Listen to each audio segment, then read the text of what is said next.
Humidor Shop. Humidor Shop. Get ready. Humidor Shop. Get ready. Humidor Shop. Sports. Humidor Shop. Cigars. Humidor Shop. Get ready. Humidor Shop. Get ready. Humidor Shop.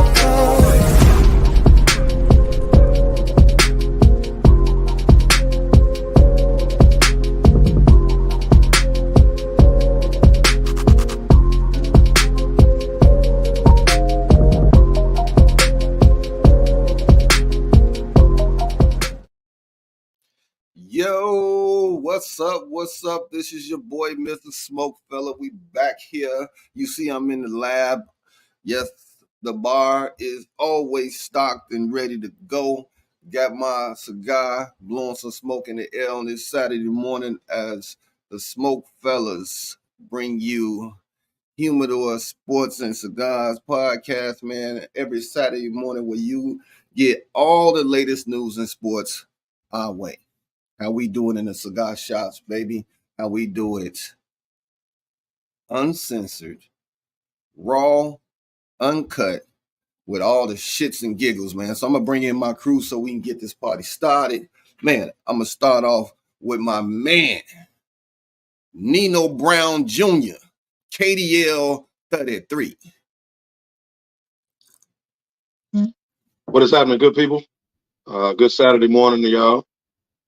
And I ain't without that Nino Brown, but I got an appearance today, man. So I'm gonna make this short for myself today. You got the look. You got the look right now. The only thing is I can't see you. Yeah, well, your dog at your kneecap, because I know he there. Make sure he don't bark. Hey, well, you gotta clean up every once in a while, make an appearance here and there, man. Smoke fella thing is how we do. But that's what I'm doing today. So let's get it, man, for a good hour. All right. Much love, much love. It's always 5 o'clock somewhere. I don't know if he lean Martin, luck left, lucky lefty, whoever he is today, come on in. I'm all the above. Good morning. Good damn morning. So you G Money? Yes, sir. We all we got. Right. We all we got around here, man. PMB. My brother's keeper. Right. That's we all we got around here, man. Yeah, man. Man, great night last night. Happy birthday again to TB and to Tim also. Fellas celebrated their birthday last night. Had a few cocktails, but we here, ready to do it again. Not lunch meat, Lefty. I'll take that.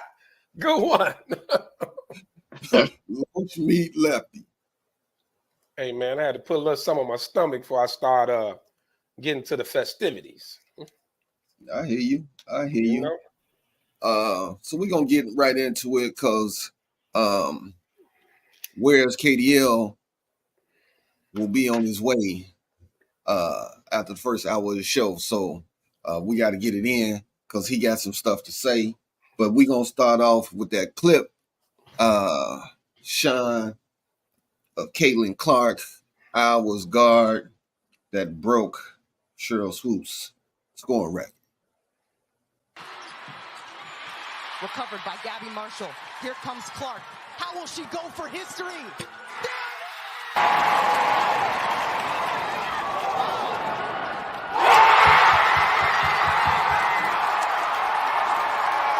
From the logo, Caitlin Clark on a mission. The most Caitlin Clark way to get a bucket. I mean, we are talking well inside the middle of the Mediacom logo. You have a hand down when she crosses half court. Caitlin Clark has been making people pay since her freshman year in Iowa City. This shot is an elite shot, a layup for Caitlin Clark. Nobody else in the country that's an elite shot for. There are different. All right. Well, she broke the scoring record. For y'all don't know, this a bad girl. But a little drama dusted up when you had Cheryl Swoops on a podcast where she was talking about, did she really break my record? She gonna break my record because she been in school more than 4 years. In all actuality, you got to check your facts before you say some things, because she's a senior, 4 years. That's it. So this legitimately, I broke your record, you know. So KDL, look like you got something to say. Yeah, let's talk factual. First of all, she broke Kelsey Plum's record, not Cheryl Swoop's record. That's number one. Number two, That's what I was sitting there thinking. I was thinking what she actually said was she won't have the impact in the WNBA like she does in college.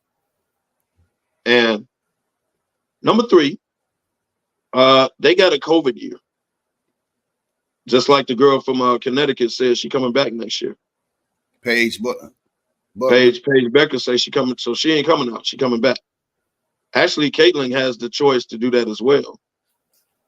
And so does Angel Reese. What happened was it was a pandemic. And we can't get mad because they, if they want to stay in college, it's different now. It's NIL money. So if they want to stay in college, okay, cool. You didn't have that option. It wasn't a pandemic when you was in college. So let's not hate on the girl. The girl is scoring over 30 points a night. The night she broke the record, she put up 49. 49. And that shot that the clip you just showed, that was a shot. She not pushing that. That was a shot. Right. So she might not have the impact in the WNBA. I can't agree with that. A little push. No, she's shooting that, bro. She do that every night. That's a little pushy, but okay, go ahead. But she's still gonna be a star in the WNBA. Now they're gonna be jealous of her, so they're gonna come at her and make it hard. I get it. So I kind of get what Cheryl Swoops was saying, because there's only so many spots in the WNBA, which is why they need to expand. But that's neither here nor there. But the girl can shoot. The girl can ball. She does assist too. She shoots a lot, but she does assist.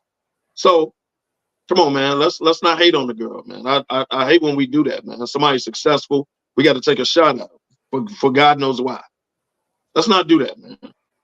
That girl is bringing eyes to college basketball. That girl is bringing ticket sales to college basketball. Let it play out. Whether she won a national championship or not, let it play out. So didn't they have that? Dana, what up, bro? Didn't Iowa have that outdoor game? Yeah, because of her. Yeah. Because of her. Do you know ticket sales was over $2,000 for that game? Now, college, you don't pay that in college. And then if you're on the team, you get so many guests. They were paying $2,000 to see that. She's selling out arenas. Cheryl Swoops, stop hating, man. Stop throwing jabs. It's not necessary. It's not necessary. And again, it was Kelsey Plum's record, not yours. Yeah, you're right. Hey, Lefty, what's your thoughts on this, man? I mean, you know how I feel about, when the old heads don't show the, today's athletes love. You know what I'm saying? Like, you don't have to, even if you did feel a certain way about it or whatever, you got some type of feeling, like something non-positive to say, shut the hell up. You know what I'm saying? Don't say it publicly. Do that around the table or when you're hanging out with your people or whatever. Just get a girl her props. Like Kev said, this girl is selling out arenas. She's bringing so much attention to college basketball. And to be totally honest, her hype going into the WNBA is needed. The WNBA needs more stars. And that girl, look, I don't know what she's going to do in the WNBA, but I know she can shoot that thing. That's all I know. And people are going to come out to see her play now. Whether she can live up to the hype, that's a wait and see type thing. But I mean, the girl is doing something that's amazing. Congratulations, which is all Cheryl Swoops should have said. Similar to when LeBron broke Kareem's record. Kareem ain't had nothing negative to say, regardless. He just got out there, said congratulations, handed him the ball, boom. Now back in the locker room or whatever, he probably had something to say. You never know it with his homies, but I mean, as far as that, like, just give her props. She deserves it. Like Kev said, she putting up 30 a game. She's selling out arenas. People, I mean, TV ratings are up when she's on. She's bringing much needed attention to women's college basketball. We're going to watch the tournament for her. We want to see what she's going to do. And like in the WNBA, just needs to start. It needs to star power. So that's it. That's all. Well, Lefty, you are so correct when you wait. What time is your fish funeral? Come on, man. Tim. You know that's Tim.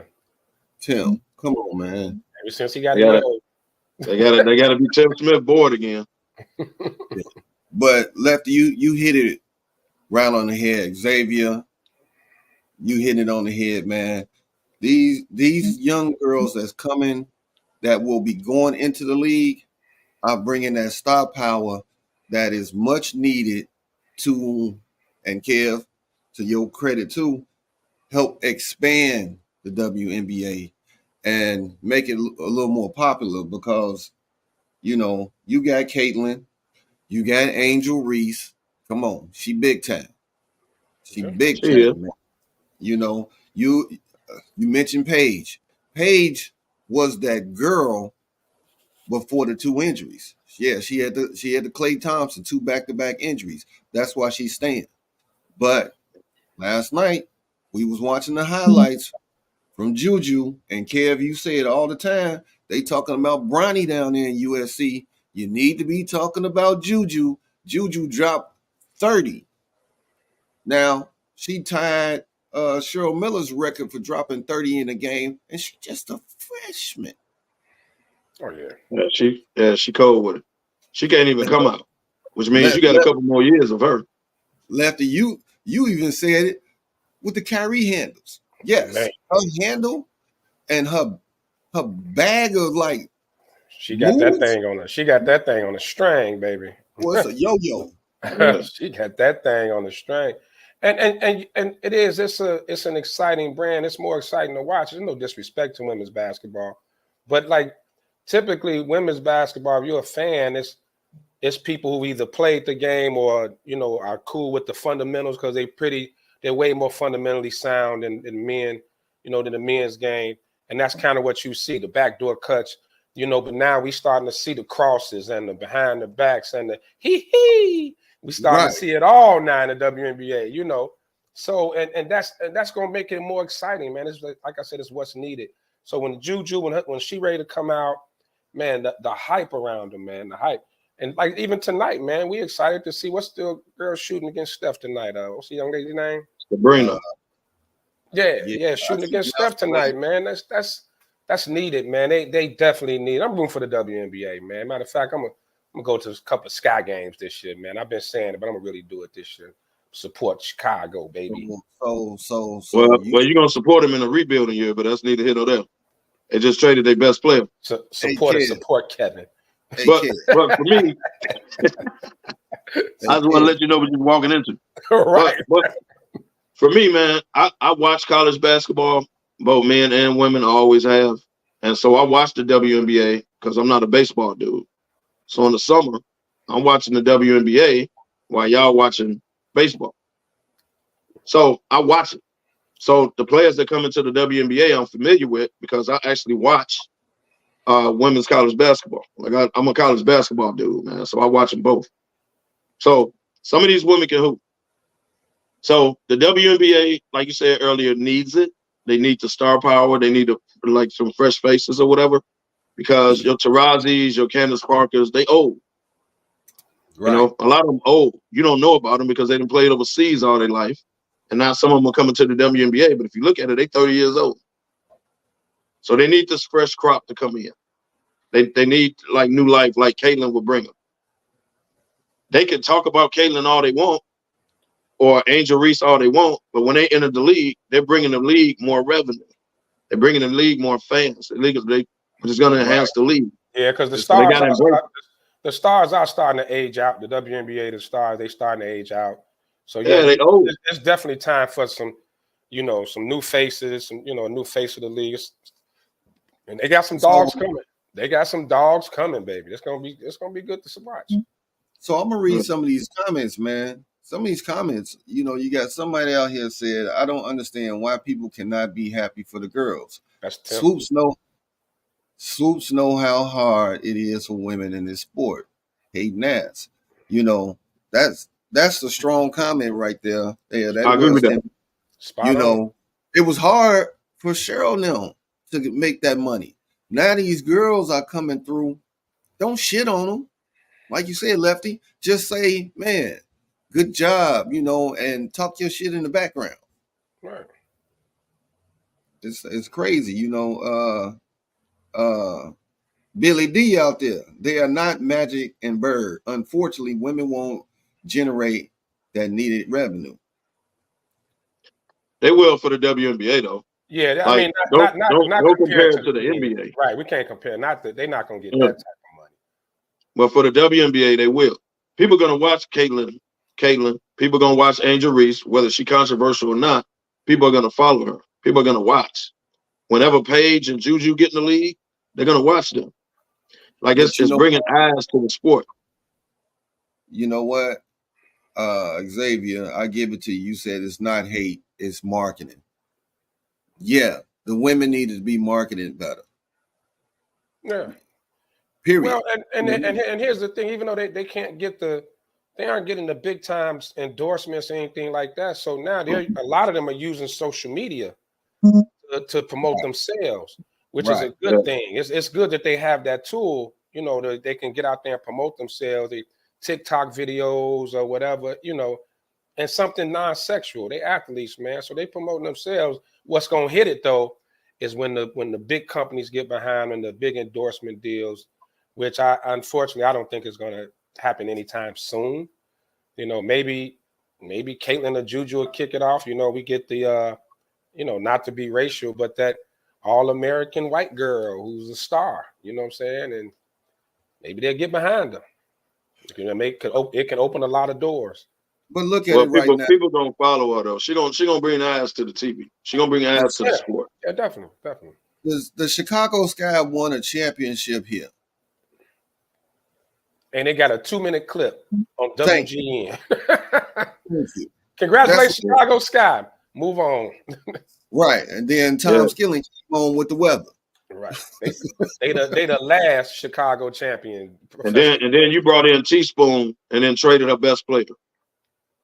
So I'm gonna tell y'all the real. Y'all need to look this up. Wade, the black coach that was there, screwed him over. He took away. He traded all their picks instead of rebuilding when they were supposed to. He traded all their picks, brought in people. Now they only have picks. Well, so that was that all in for the one. Yeah. Well, he did it. He got it. But then he quit on him and left them in the middle of the season and took all their picks and traded it for somebody, whoever showed up last year. Yeah. Now they don't have no picks to trade for people. You traded your best player. Kev, I gotta stop you and say he quit on him, bro. He did quit on him. He got a bag. He quit during the middle of the damn season. And now and so what?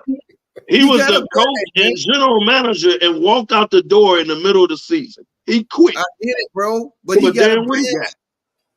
He got a bag. Man, he quit on them. So what? He quit on them. He quit on them. And he left them in shambles because he traded all their draft picks. Right. That's why they rebuilding. Come on, man. I ain't gonna let him off the hook. He got the one-time offer that he had to take, bro. Because if he didn't take it, he might not get that offer again, bro. And when it come down to it, I think he even saw, even after winning the championship, they still wasn't selling out. They still weren't, you know, the city still really didn't get behind them. That's because Candace them left. Candace, Vandersloot, right after they left. But the city, I mean, even right after that championship, we never really got behind them. But at the end of the day, man, Chicago is gonna always be a Bears, Cubs town first. Yeah. And then it's like so it's gonna be hard for any professional team to come in and get that. But I mean, just the fact that, like I said, they were the last professional champion that we've had. So and so maybe dude saw that, so he was out. Like, you know what? It ain't gonna happen here. Well, you can't quit in the middle of the damn season. And you're a coach and general manager. And then you trade all the picks away. You trade all the picks away, knowing you're gonna leave, and then you bounce in the middle of the damn season. That's a good point, Dana. That's a great point. Great point. Women's basketball has to have more rivalries, and they have to have a transcendent star to make the casual fan pay attention. I get it, and you're going to start to get that with these new age players that got game, and it's not just that 1-2 dribble shoot or back to the basket sky hook. Then you got you got Kyrie type athleticism in some of these girls, and Steph Curry range with Caitlin. I mean, it's a new day and new age coming. Yeah. It's entertaining to me, bro. I'm watching it. Oh, sorry. Sorry if I offended Sox fans, Cubs and Sox. X got on my case. Not Cubs, bro. Sox. And Lefty. Early. My bad, bro. I'm a Sox fan too. No disrespect. I'm a Sox fan. Earlier, you said you was gonna start attending the Sky games. Yeah, hey, Kevo, he gonna be in the 300 level, and then all of a sudden we're gonna see him behind the bench. First of all, don't ask me why. First of all, don't tell my tactics publicly like that. Let me be slick. Let me do what I do, brother. Let me do what I do. You know, he gonna be behind the bench. No, he gonna be chilling over there with Malik. Right. I mean, DJ Boo with Malik.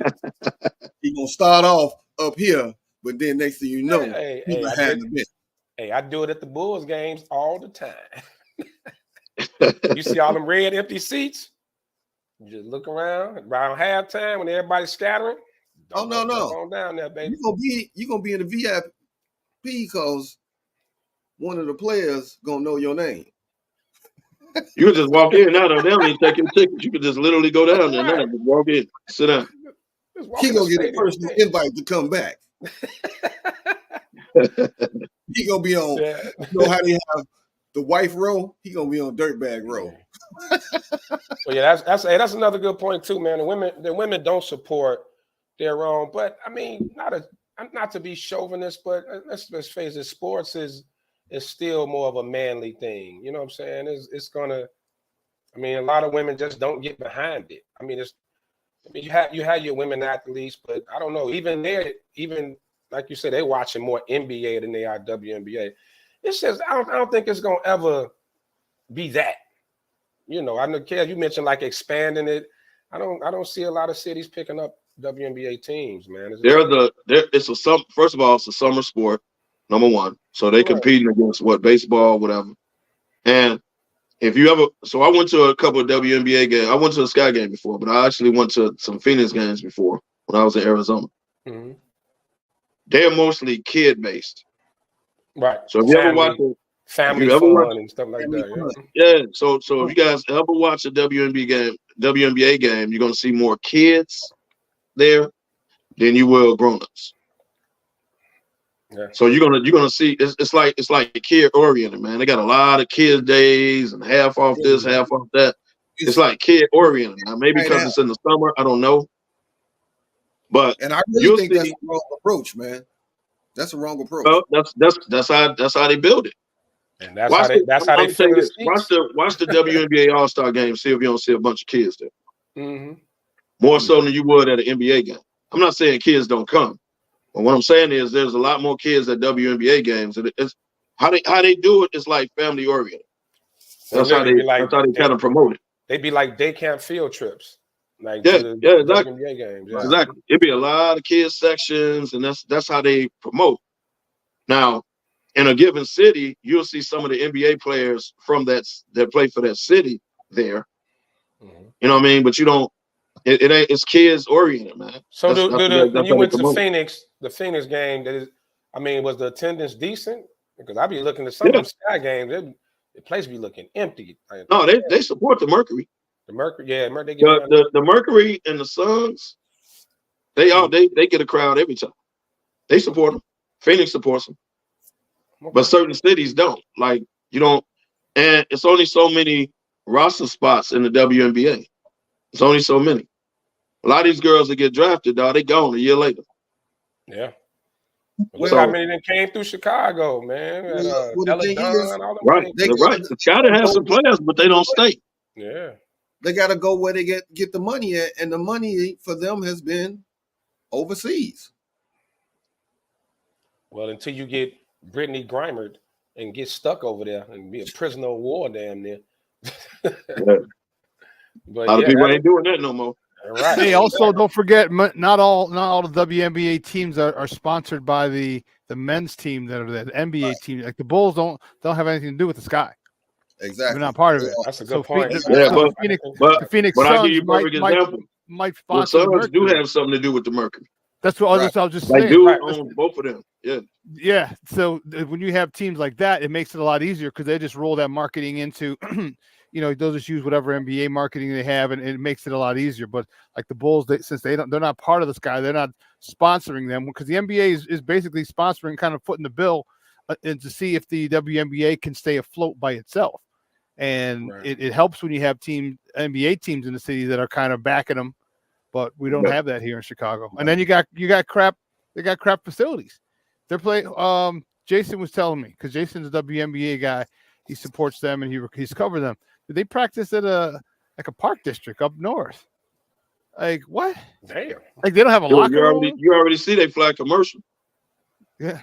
So, you want to go there, or do you want to go to New York where they got their own place? You want to go to Vegas where they got their own place? You know what I mean? So it just makes sense. You're not going to come here when you practice at a park district. Right. Don't man. they play where DePaul play at, right? Yeah, Wintrust Arena, Cermak, Uh, right by McCormick Place. They can't let them Right. practice that too, though. Like, damn, I mean, come on, man. The Park District. Well, Wintrust changed into something every night. Yeah, it's concert venue out well, there. yeah, that's true. That floor is right now probably pushed away inside a wall. Yeah. Probably getting ready for some concert. Right. Yeah, that's cool. So, Kev, me and you talked last night. You got some things to say. So we ain't had it in a long time. So let's go ahead, go with KDL's view. Oh, Let's back, do it. baby. It's back. Back, baby.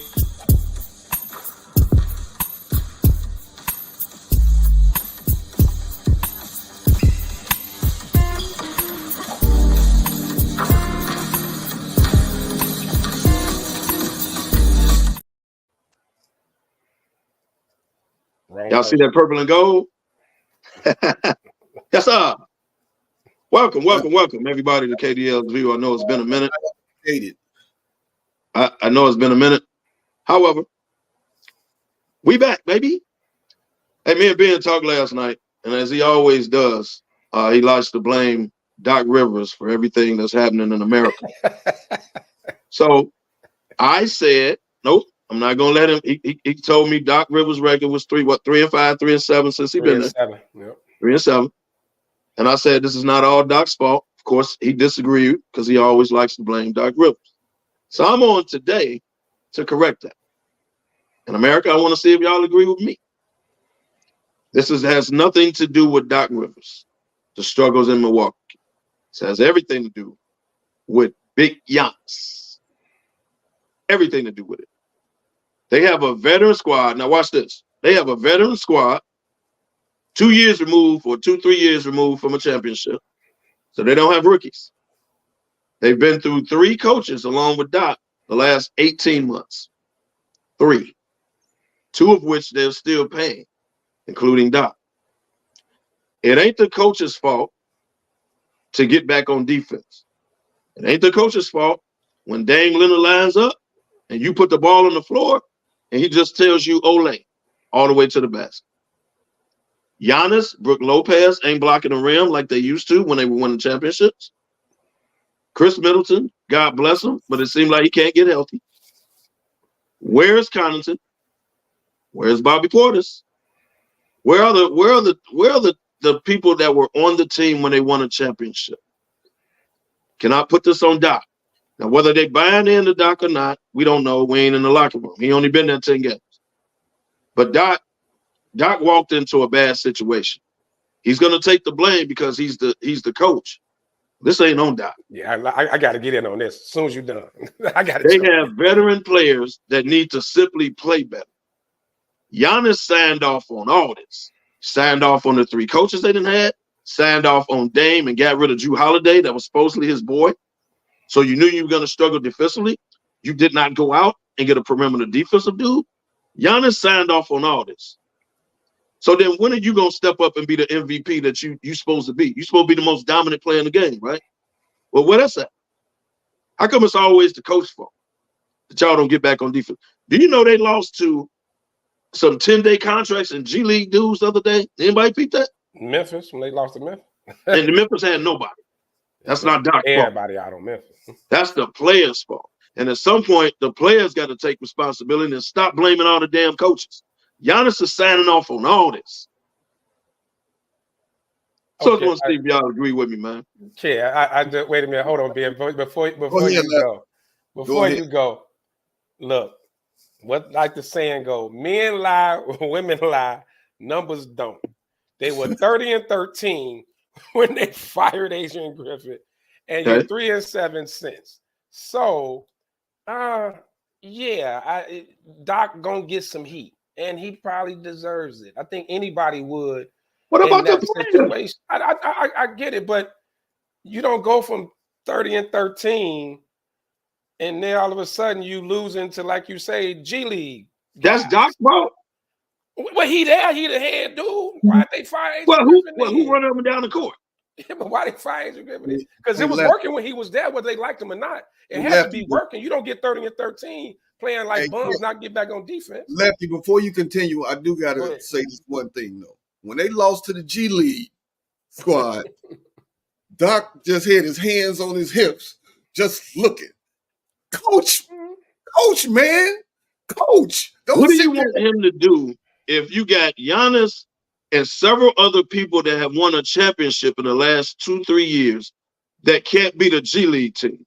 That's not Doc's fault. Well, that's the player's effort. But who? And they're not giving it. Don't put that on the coach. At some point, the players got to stop blaming everybody else instead of their damn self. Well, what were they blaming Adrian Griffith for? They were good when he was there. They were one of the for whatever reason, they just didn't like dude. They turned him off. Like for whatever reason, they just didn't like. Right. That made zero sense. And he held him accountable, Lefty. Yeah, he held him accountable. Come on now. You can't come out and do this. I mean, apparently you can't hold him accountable. I'm not gonna put it all on Doc. You're absolutely right. The team don't look hungry. They don't look like they had that same drive when they had a championship. Some of it could be, hell, we got Dame and Giannis and we the shit, and that's just that. And they just think teams gonna lay down for them. Okay, but they lose a 10-day contract. Right. They aren't intimidating. Nobody's scared of them. Nothing. So yeah, it's definitely a problem. I'll give you that. It is on the player. I gotta give it to Doc in his press conference. He said, you got half the team here and half the team in what? Did he say Cabo? In Cabo.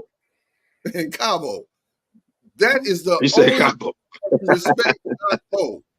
Because he told the truth and what he should have did was call those players that he referring to out. Call them out. At the end of the day, whether it's Doc's fault or not, 30-13 before you, 3-7 with you. It's so we're gonna blame the coach. No, but you gonna get some heat. You're gonna get a lot of heat. You gotta get the heat. It's different. Well, what is he doing wrong? It's different if they weren't playing well. And it's not and like then, he walked into Detroit. Griffin got fired. He didn't walk into Detroit. Right. They were the top team in the East. They were number 2 or something in the East. He come in. Okay, so when do the players, particularly of which won a championship in the last couple of years, so they're a veteran squad. These ain't rookies. When did they take accountability? When do they have a players-only meeting and cuss each other out and do what they got to do? Giannis, if you this big leader, Giannis has become spoiled. Giannis is spoiled. He up there firing coaches, trading his best defensive player. It's all on Giannis, man. So when do we hold his ass accountable? Keeping his brother on the roster. Right. Taking up a damn spot, getting 8-second violations. Who the hell, as a professional, gets 8-second violations? When have you seen? Oh my God, that was the worst. Why is he on Oh the my damn God, squad? that was terrible. That's Shaqtin' a fool for real. Hell, get think about it. What are we? But Why is he bringing the ball up anyway? I got a part. question Like, for come you, on, man. man. Who's gonna get fired? The players or Doc? Well, they ain't gonna fire. Okay, now you're gonna fire Doc, so that's the third coach. Exactly. Now right. Exactly. When So, does Doc, Giannis you when gotta does do your Giannis become job the better coach killer? so you can keep your job? When does Giannis become the coach killer? Because if that was LeBron, Lord have mercy, it'll be a media shit If show. LeBron ran through 3 coaches in 18 months, LeBron would be the villain. LeBron would, y'all already know. They would go crazy. Okay. But you know what? It's You act like LeBron ain't got some people. Yeah, he has. But but he ain't went through 3 damn coaches in 18 months. That's a lot. But I think it also says a lot about. I think in basketball it's so star driven. We forget about the supporting cast, man. Like they traded away a lot of cats, in the deal for Dame. They had to move a lot of Grayson Allen. Those guys were great. Drew Holiday. Like, it's something to say about those hard hat guys. They don't get the credit, but they're needed. You need those guys. You can't just throw 2 superstars together and a whole bunch of bums and think it's gonna work. Like I said, Middleton is just we watching him age out right before our eyes. He's just he can't get healthy, dog. Him and Klay Thompson on the same train. To nowhere. I'm just saying, it's the fall off his That's true though. I'll let you put Klay in. Middleton really fell off, bro. And Klay, come on, man. Clay shooting off the side of the damn backboard. Come on, man. Stop. Klay is like this. Klay like this. Ain't no this. Klay is going down. But Ben, I'll give Klay credit on this. He's starting to admit it. He's starting to accept it. And he got benched the other day. He responded. So at least he's accepting it. I don't know what the hell is going on with Middleton. Right. Like I say, I give him the benefit of the doubt. He can't get healthy no more. I don't know, bro. When your body working against you, I'm telling you, then it becomes mental. You know what I'm saying? So we watch it, right? Exactly. So I think Middleton and Klay on the same, same train downward. I don't see them. They're in different cars. That's all I'm saying. They're in different cars. They're on the same train. They're not the all-stars that we once knew, right? Right, now that's fair. You can't say that Middleton was really that type of all-star, bro. He was. He was for that team. He was. Yeah, that championship Middleton was huge. For 1 year. 1 year. Now y'all crowning him an all-star. No. Come on, man. Hey, man, look. You just like Golden State. Y'all can't accept it. It's over. It's over. Like, you had a good run. It's over. I'm talking about Middleton, bro. Y'all can't crown him as like this everyday all-star, bro. He had 1 good year. 1 good year. I'll tell you how no. Come on, Ben, you tripping. Let Sly Anson cuss you out.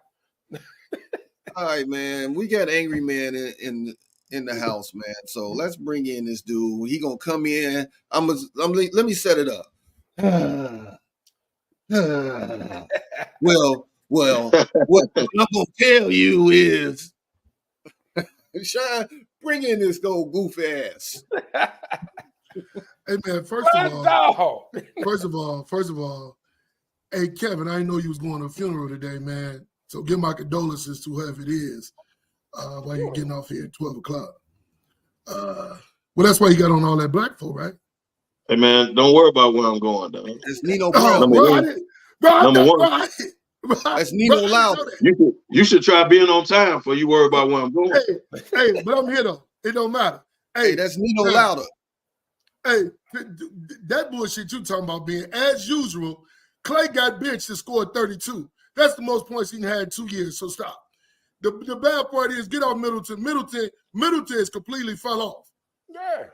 I mean, Middleton fell off like if my boy Tim lost 200 pounds in one night. Come on, that's man. how bad he done fell off. What? I mean, let's stop, man. Let's stop, man. Middleton is trash, and Klay Thompson is right behind him. You need to quit, man. You always taking up for these guys, man. Stop, man.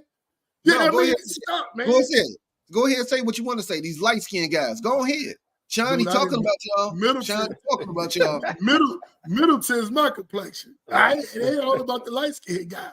Right. You know what I'm saying? I mean, he trash, man. That is it. And Giannis, Man, I've been trying to get on him for a whole month. Man, let me tell you something. Man, PG He is the most overrated crybaby I've ever heard of. I'm so sick of him, man. He turned into that. The He man definitely is turned the into man. Yeah, he is turned his everybody. He got every coach fired. Doctor got fired, went to the booth, and gonna get fired again. That work. Doc is ruining his reputation by taking that job. Doc gonna be sitting right. Giannis is gonna have Milwaukee paying 3 coaches, and he gonna leave. Man, Giannis is so much heat, man. I'm tired of him, man. I'm telling you, man. Y'all get on the front, but this dude is ridiculous. That's the problem. Y'all don't get on the players y'all should get on. For real. But I also see from the Milwaukee games I watch, it still don't seem like him and Dame have a good rapport. They still, and I think their games kind of clash because Giannis used to that old bringing it up, top of the key, dribble, long step, dunk. And then when Dame got the ball, he got to play off the ball. Giannis doesn't play off the ball well at all. So it's almost like this your turn, my turn thing, and it's not working, man. Like that's why I said it's something to say about guys like Drew Holiday, like these hard hat guys, those type of guys. They miss Grayson Allen too. Yeah, well, and Gandhi made a good point. PJ Tucker finna be out there. They need to get him back, bring that toughness back. Well, the way they do, you got Pat Bev. You can't have Pat Bev and PJ Tucker on the same team. I forgot Pat Bev there. PJ Tucker need to go worry about his shoe collection. His game ended in Miami. Stop. Hey, well, he a locker room guy. They doing PJ wrong. Hey, listen to you him. already got 2 guys sitting on Milwaukee bench. They don't do nothing. His brothers, the Milwaukee owners so terrified of him. They paying his own family just to sit there and cheer him on. Bro, they just hit PJ Tucker with a $75,000 fine for what he said in the media. He demanded a trade, pretty much. He demanded a trade, and he said, "I didn't ask to be here in the first place." First of all, I didn't forget who he played for. Him home. He with the Clippers. Yeah. He with the Clippers. He came over with Harden. Foreman said, "Don't come back till after the All-Star break." He came in that Harden deal. He sure did. Told Ty Lue, "I didn't ask to be here in the first place." Well, you Ty Lue. Now, how you gonna find the man? The man ain't playing. He'll never win a title. He another overrated coach. He the same as Doc. When I said, I'm sorry, wrong. he was not consistent. He was not consistent. Wait a minute. When I said I'm wrong, when Angry Man get on here and say it, and y'all don't say nothing back to him, what? Y'all ain't gonna dog Ty Lue. Y'all ain't gonna dog Ty Lue. He is Doc 2.0. Doc, he was Doc assistant for all them years when he started being a player. He is Doc 2.0. You know it, and I know it. Ty Lue has never blown 3-1 leads like Doc Rivers. We're not gonna do that right now. I don't agree with you much. We're not gonna do that. He got him at top of the West right now. You're absolutely right. He ain't never blown a 3-1 lead, but he'll show boy a 3-3 lead. You right. So if you call 3-3 a lead, let's start there. No, because he went in 3-2. They tied up 3-3, and he lost 4-3. Man, don't compare Doc. Doc has lost 3-1 leads with several different squads. Let's not do that. He only coached for his teams, so don't be disrespectful. Ty Lue was only going to be the man. Ty Lue was going to go down in history as the dude that AI stepped over when he's back with the Lakers. Yeah, he got a ring, though. Shit, he got a ring. He got a ring out of it. He got a ring as a coach. AI never won another game after that, too. Remember that? Yeah, in Cleveland, yeah. The only reason why he won because of LeBron, Ty Lue will be ringless. He's going to be ringless. He's going to be ringless right where he at now. Because he was on the Lakers squad that beat after All-Star break, his best player going to catch another knee hurt injury, and his other player going to catch it on the other knee. And both of them going to be out. The Clippers going to clip him. Now. We ain't talking about that. They're going to clip her at some point. He said at some point they're going to clip her. Yeah, I mean, they're going to clip her now. Let's not get it twisted. Come on, man. But we ain't going to dog Ty Lue like that. But back to Giannis. Y'all don't want to hold Giannis accountable because y'all like him. No. Not me. Giannis is causing turmoil up there. They just spoiled him to the point. He's firing coaches and everything and won't take accountability for his own play. Being I don't care what his stats look like. Right, you the MVP, lead the damn team. He needs some smoke. He needs some smoke. A superstar should not be acting the way he's acting. But Giannis knows he got them by the balls. No homo. Because Milwaukee's a small bad analogy. No, what I'm saying is it's a small market. Use another analogy. No, he got him by the balls. Damn it, he got him by the balls. Pause and all that. Pause and all that. Milwaukee's a small market. The Milwaukee is at such a small market. They need that superstar. He knows it. They terrified of him leaving. They scared to death and him going to want to go to a bigger market. So they're gonna do whatever he say, and he knows it, and he's running with it. That's why he ain't gonna leave, because he know he can't get that treatment nowhere else. Exactly. He's trash. He got Dame over there who can't defend being on crutches. Okay. So, I mean, why? Well, Dame never could. That's always been the thing with Dame. I don't know why everybody's shocked that he not playing defense, because we didn't get to see Portland games. Well, Ben ain't gonna go to the basket. He gonna just jack it up like Clay. Right. From any of them. So we the Von Erichs on this show, right? Tag team, y'all tag teaming me? The bloodline. The bloodline, baby. Right. Royal Rumble. Okay, I got you. Or like dude with the Nets. Wow. Okay. Wow. All right. Wow. So, I'm in all these sports groups on the book. Question was out there. Name your top 5 NBA players this year from every position. Top 5. Your top 5. That means you got the center, power forward, guard, point guard. Name your top 5 right now. Okay, I got you. I got you. Go ahead. No, bro. So at point for me, I gotta go with Gilgeous-Alexander. That's just me.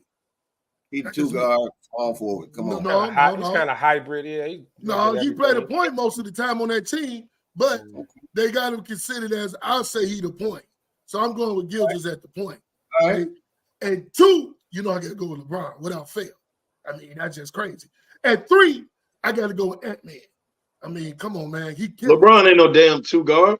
I said at 2, I'm putting him at 2 because I got to go with Ant. This is a up list, but let's go. But I got to go with Ant-Man at 3. Or you switch them around. Put Ant at 2 or LeBron at 3. I go with Chet Holmgren at number 4. I like Chet. Over AD? Over AD. Yes, AD. I'm going with Chet Holmgren at number 4 because Chet balling. Period and point blank. And at center, I got to go Wembley all day. I got to go with the young man. Over Joker. That just ain't. I'm going with Wembley because Wembley balling right now. What are you doing? 2K ball? Hey, Kim, this is his top 5. Let him have my it. top 5. Do you watch basketball? You can keep going with the same motherfucking retreads. I'm not going with the retreads. My 5, while you talking shit, my 5, I'll put up some numbers against any of your 5 without fail. Because Gil's just going to give you 30 every night. KDL, you got beat in his top 5, so let's go. So at point guard, we're not talking about who's the best players. We're talking about who's playing the best at the position. Is that correct? Gil just not. You got it. I would have put him at 2 before I put him at 1. If I'm going to go 1, I'm going to go with Brunson or either Halliburton. Right now. I'm going to go Steph at the 2. We can stop playing. Oh, LeBron? No. At the 3, I'll go Ant-Man. I said that. Or LeBron, because he's a 3. How would I say it? At the 4, you got to go AD. Ain't no power forward playing better than AD right now. Stop it. Give me Chet. AD playing center. AD kills Chet. He is playing center. Right or wrong? Playing center. Okay. And then you got to go, since Embiid hurt, I got to go with Joker. Wemby ain't ready for that now. Hell, Wemby don't even play center. They going to put him at center. He do play center. Don't even play center. You got to go with Joker. No. You got to. And the only reason I'm going with Joker because Embiid hurt. Well, so we just going positionless ball then. Fuck it, top 5. Forget No, it. I tried to do because we going, but it's hard because everybody is kind of hybrid. Everything is hybrid because to me, I'm gonna say if you talk about point guards, I'm going with that boy Luka. Luka's a monster. He no point guard. He got the damn. He might as well be. It's positionless ball, right? I would have went with him at 3, he always but got the ball. Luka's the point guard on that. Let Lefty have his top 5. All right, go ahead. I'm gonna go Luka at 1. Yeah, Luka tight. At 2, yeah, might as well go and put Steph at 2. He's still putting them up. Never. He's still putting them up. Stop it. At 3, I'm with y'all with Ant-Man, man. That dude is something different. Well, LeBron, anywhere on your team yet? I mean, young LeBron. I mean, I'm a LeBron. Still I'm a LeBron averaging guy. on 27, 77. I'm a LeBron guy always. So with that being said, I'll put LeBron at the 4 because that's what they have him listed in the games, the power forward. And at 5, it got to be Joker and AD 1A, 1B right now, man. 1 and 1A. I mean, they right there, man. AD. I'll put AD at the 4. What you want, AD is balling, man, offensive and defensive. He is balling. That's why I put him at the 4. When Oklahoma City went to Golden State, Gildress killed Steph. That's all I got to say. I'm done with it. And AD kills Chet. So what we talking? The game. So I'm done with it. Who is this? Who is this top 5? This Dana. That's Dana. Ant-Man, LeBron, Giannis, Joker. Man, you can't argue with that. Yeah, you can't argue with that. You can't argue with that. Well, I'll give you mine.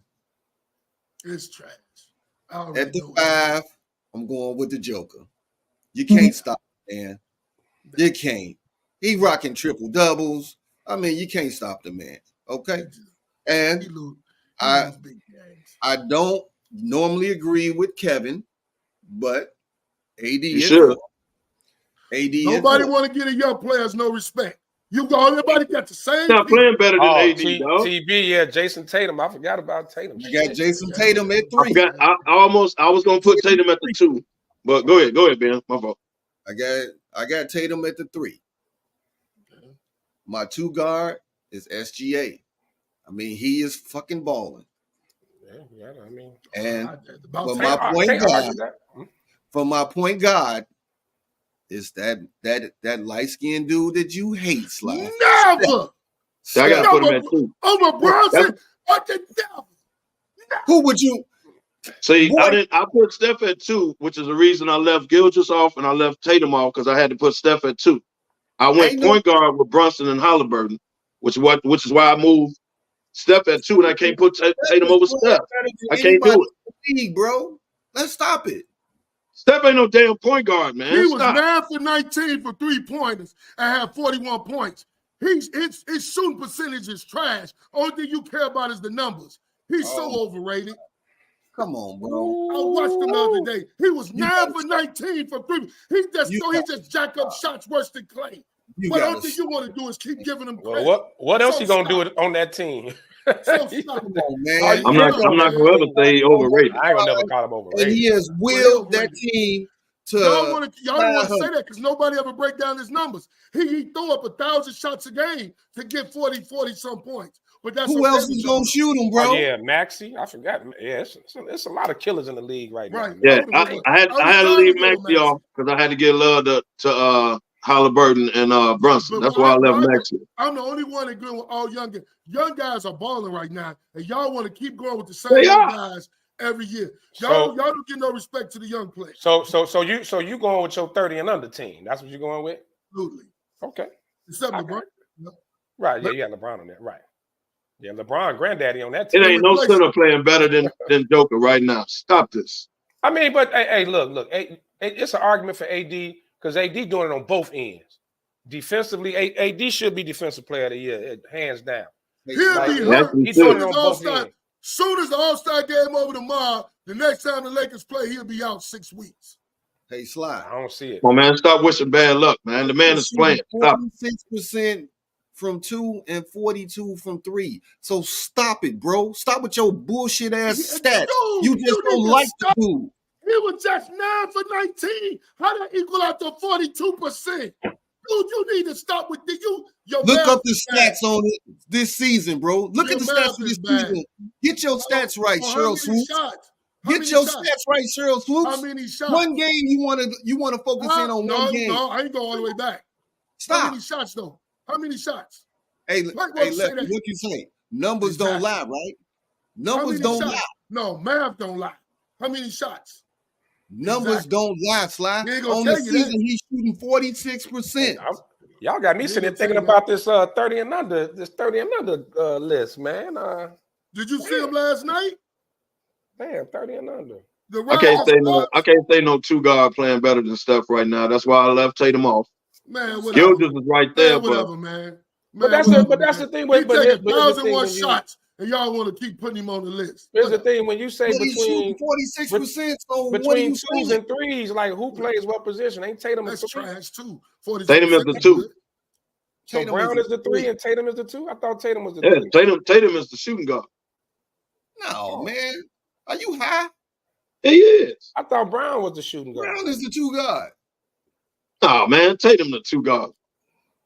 Brown ain't no damn shooter. How the hell he gonna be the 2 guard? He can't shoot.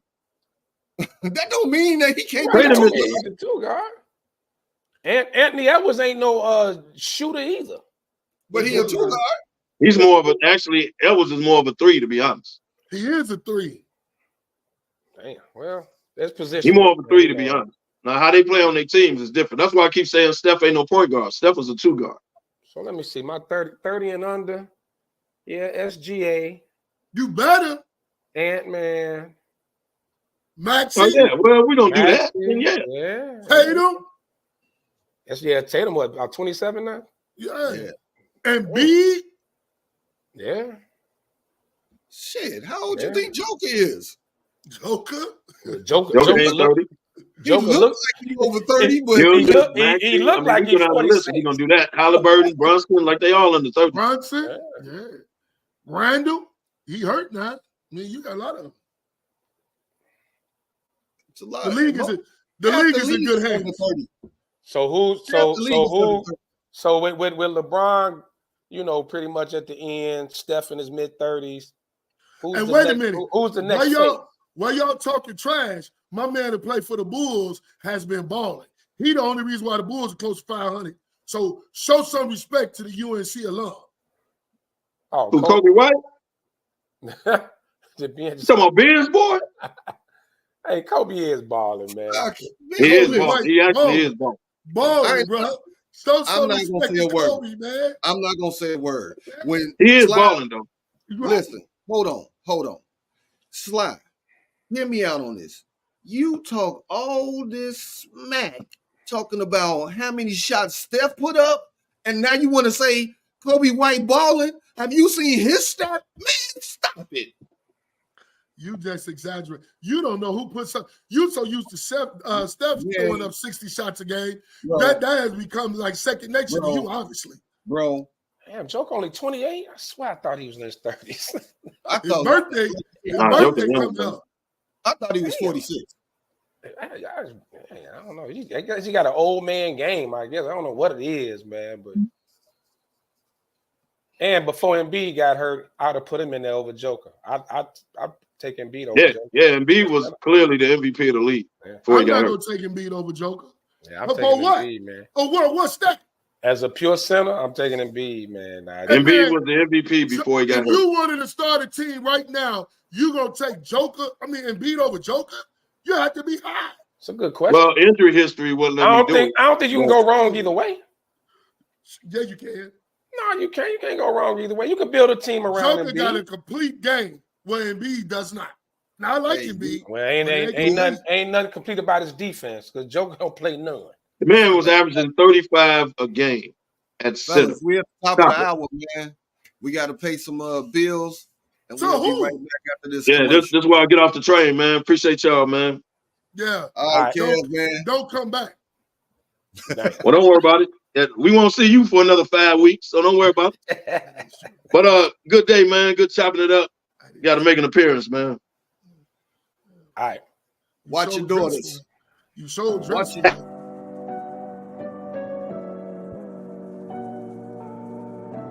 How do you take care of your mind health? For my mental health, I meditate in the mornings. I have my dogs. They're the best. I just find ways that help me just relax. Finding things that make me happy, like being close to my family. I meditate a lot and read books. I have hobbies outside of the game. I'm able to switch off. I'm able to turn my brain off from the game of basketball. Your mind health matters. Your mind health matters.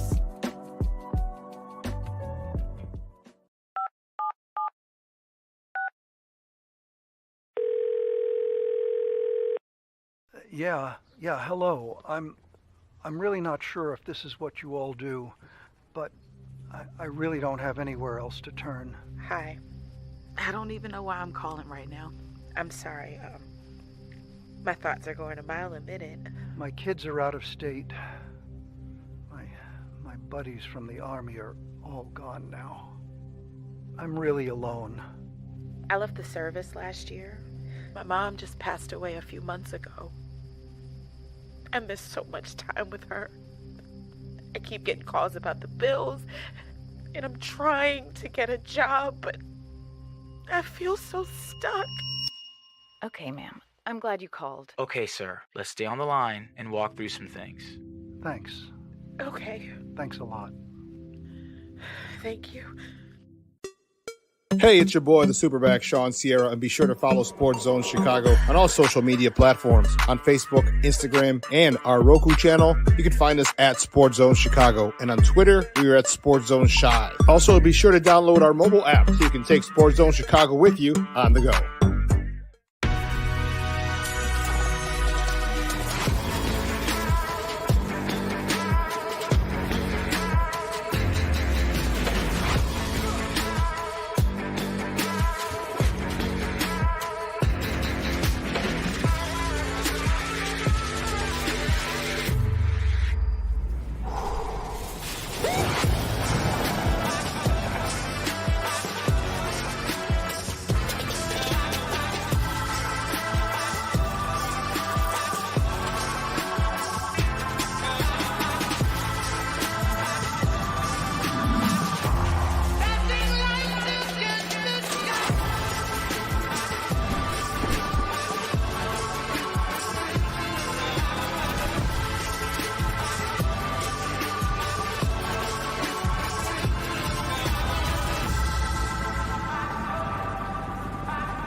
All right.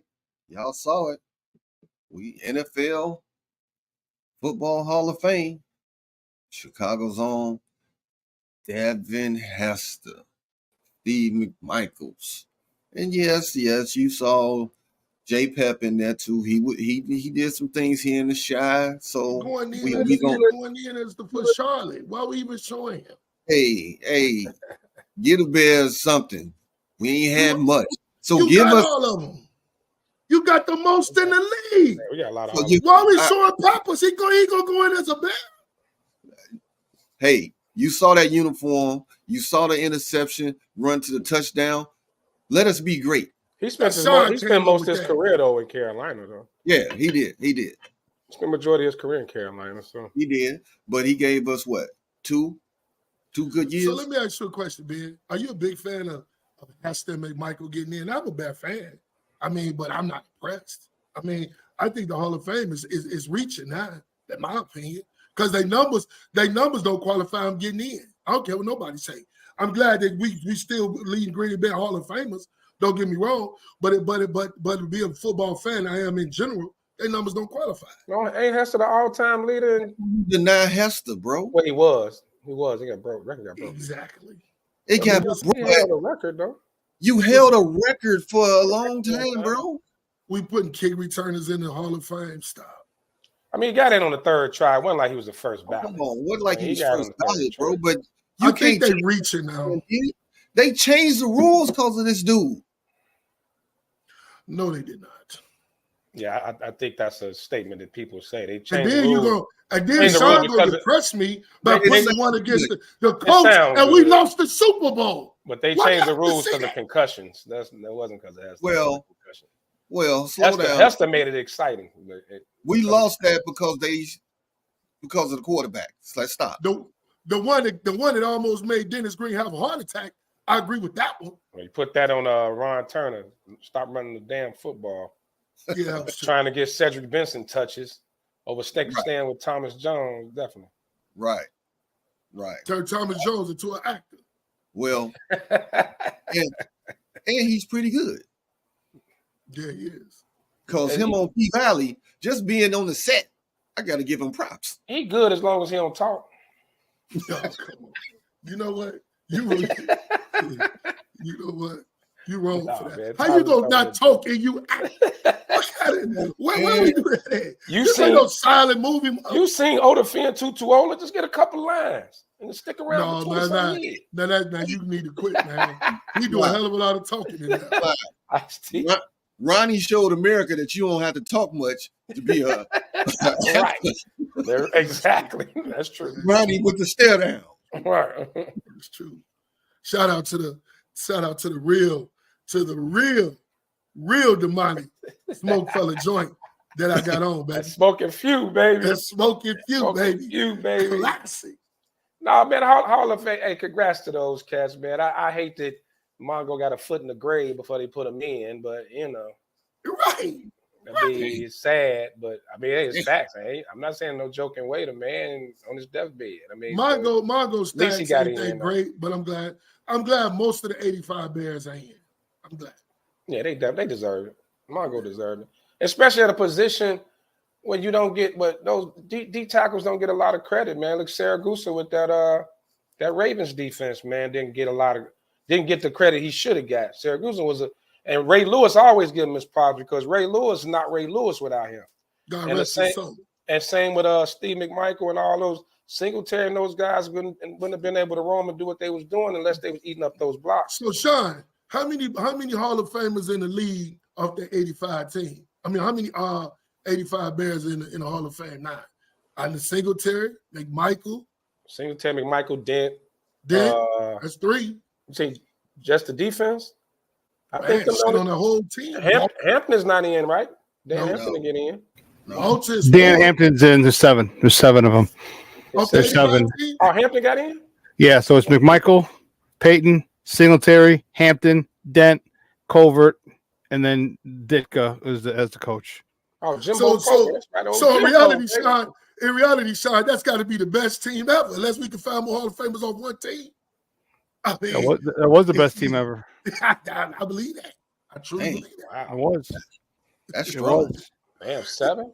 And Buddy Ryan left. And Buddy Ryan left, and that screwed everything up. It did. Hey, you know what? You know why I screwed everything up, and people just don't get it. This is why. It does. It does. Coaching matters. I mean, the defense was good the following year. It wasn't the monster of the Midway good. It wasn't. And let's not forget, they got back lost Todd William Marshall too. Yeah, but they got Todd Bell and Al Harris back because those two set out the 1985 season with a contract holdout. San Francisco whooped us so bad, I didn't forget. I know you've been campaigning. Hashtag coaching matters. That's up there. But 1B is front office moves. Front office moves can destroy who drafted that team? Was it Finks? Who was the GM? Yeah, Finks. I want to say Finks. Right?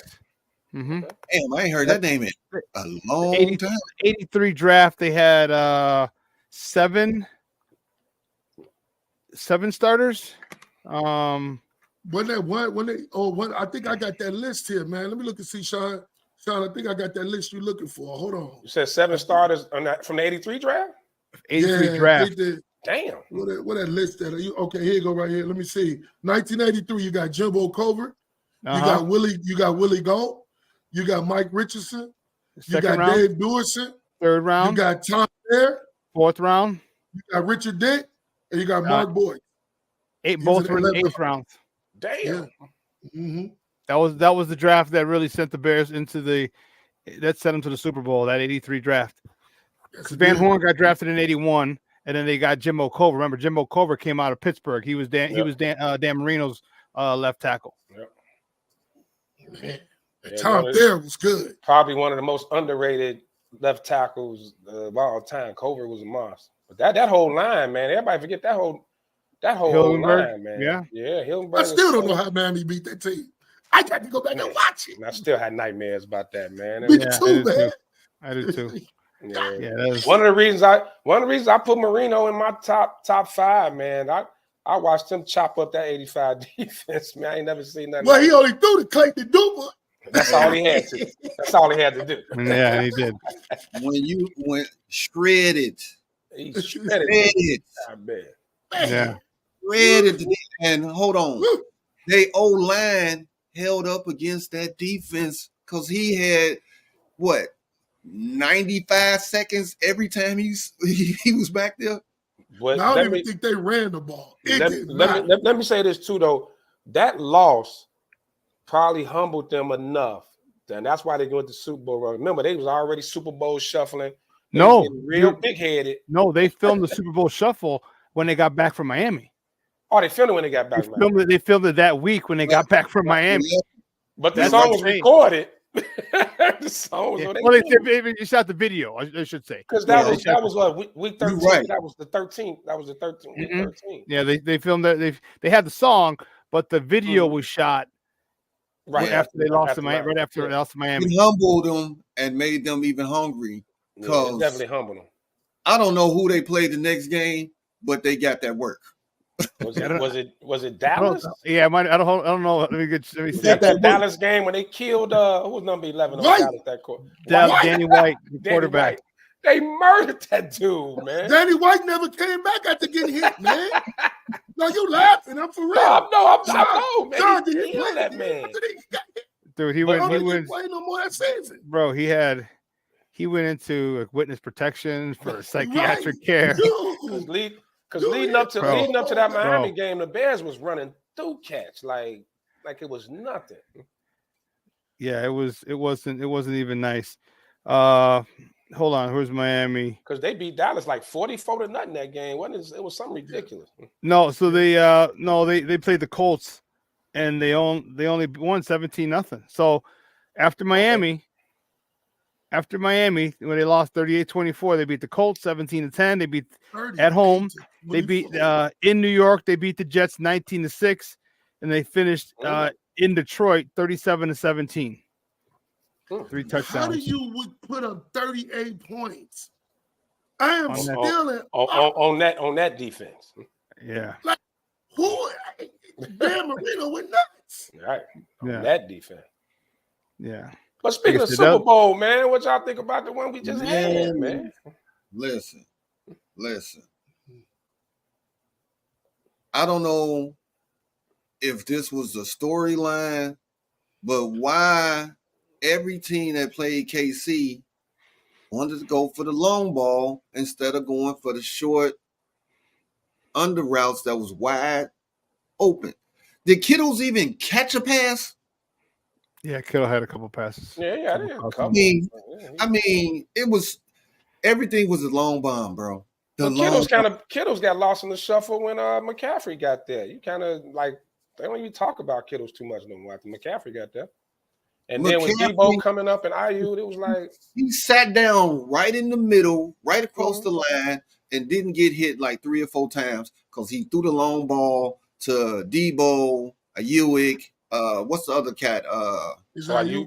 So are you blaming Purdy for the No. loss? No, I'm not blaming. I was just seeing where you was going. The genius of the offense. I'm taking shots at him. Oh, Shanahan, the man who fired the defensive coordinator. That was hard. That asshole. Somebody had to take the L. Come on, man.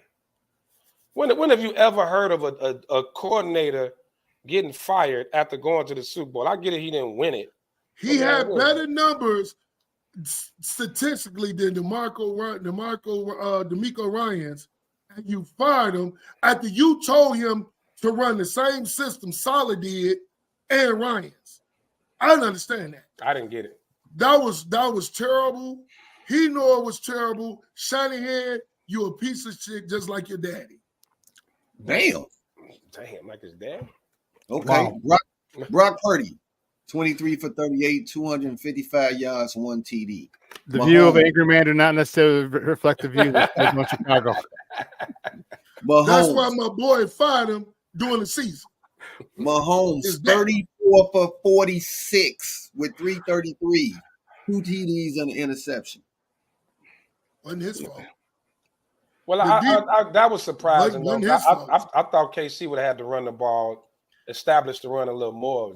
The man gave up 1 TD after he hit the player on special teams, and you still fired him? When you got the ball at the halftime on the 44 and still went 3-0. We need to stop, Shanahan. Are you hot?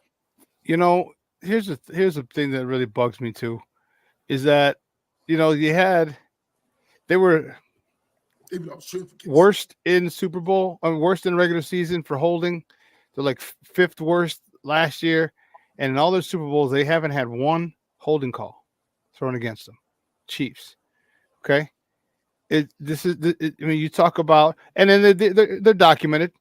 I wish I had it right now. I don't. They're documented, and they show them. They show they're holding. They held Bosa one time. He got caught in a spin, and dude just grabbed him. Like, I understand he got caught in a spin. It was off balance, but you don't get to grab him and then throw him to the ground.